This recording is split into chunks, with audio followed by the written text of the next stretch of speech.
And dissent also in the streets of Jerusalem. A protest march this evening from the Prime Minister's residence to the Parliament. And our diplomatic correspondent Eli Hochenberg and our correspondent Daniel Semach are both covering both ends of that rally. Eli, what's going on where you are? Right, Calev, you can see the end tail of this march. Protesters began marching from the Prime Minister's residence towards the Knesset about 15 minutes ago, even though police initially asked them to stay in the area of the Prime Minister's residence. It appears that police is escorting the protesters, so this has been set. They're currently, again, marching to Parliament, but at the Prime Minister's residence a bit earlier this evening, we've seen once again tough exchanges between the anti-Netanyahu protest, the anti-government protest, and the pro-Netanyahu supporters, a small group that is very zealous in their protection of the Prime Minister and arriving at the residence almost on a daily basis. The protesters here are clearly speaking against Prime Minister Benjamin Netanyahu. If a few weeks ago, when we first started to see those protests taking place, some tried to keep it non-political, apolitical, simply against the government's actions or lack thereof when it comes to the fight against the coronavirus pandemic and most notably the economic ramifications of it. But now we're seeing both agendas somewhat substantially intertwined as, again, the anti-Netanyahu chants are heard throughout the streets of Jerusalem this evening.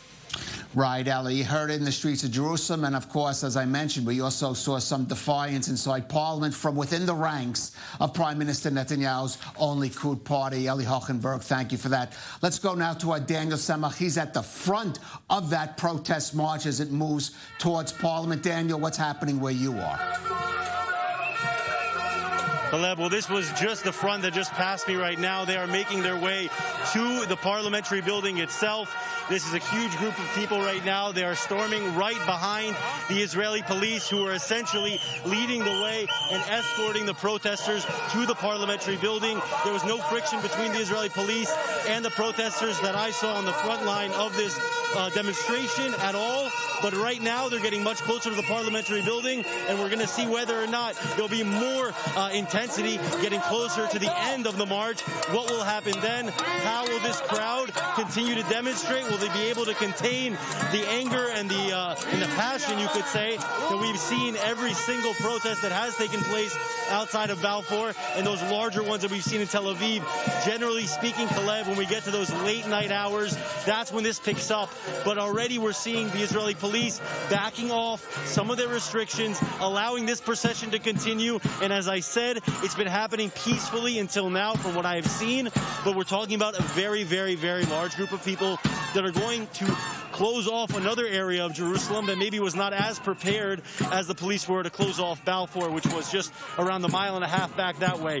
And this is going to be a long convey of people that are going to walk there to the front of this line. It's starting to get crowded there now, Calev, but we do have, I imagine, at least another 1,000 people, because this really was the front of the protest itself. Calev? Right. I'm looking behind you, Daniel. It certainly looks like that's a pretty substantial crowd so far. Daniel, stay with us because you mentioned the police earlier. We did speak with the National Police spokesman to the international media, Superintendent Mickey Rosenfeld, about tonight's protest. Let's hear that.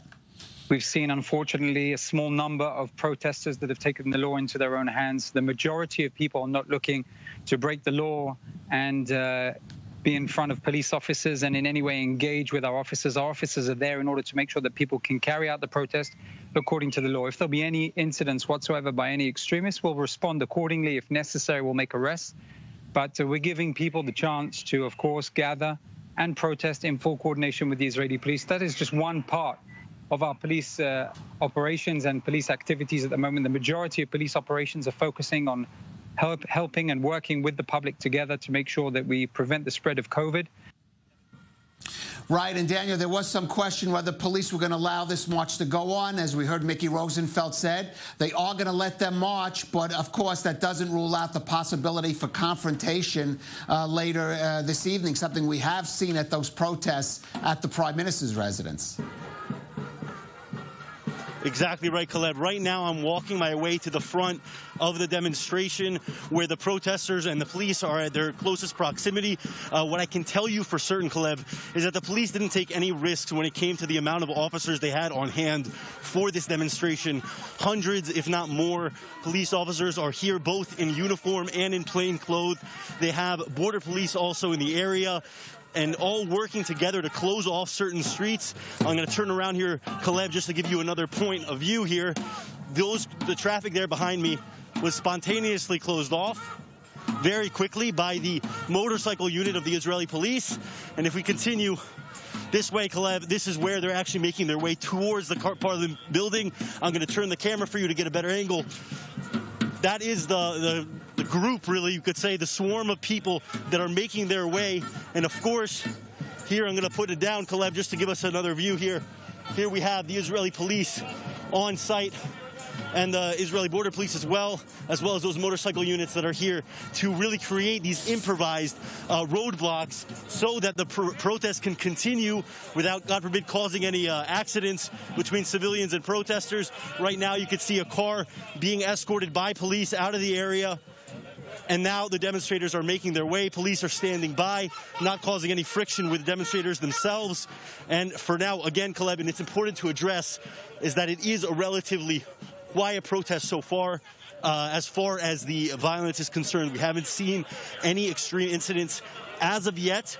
Unfortunately, though, these protests have generally ended in a fairly unorganized way, in an unplanned way, which sees the friction between the demonstrators and the police. Right, Daniel. Just to situate this for the viewers, you're on this road that runs parallel to the Parliament building, the Knesset. The view is now heading to the front entrance there of the Knesset. And those are some pretty major streets in Jerusalem. So obviously police trying to be very carefully direct traffic and maybe keep some of those roads open. All right, Daniel Tzemach.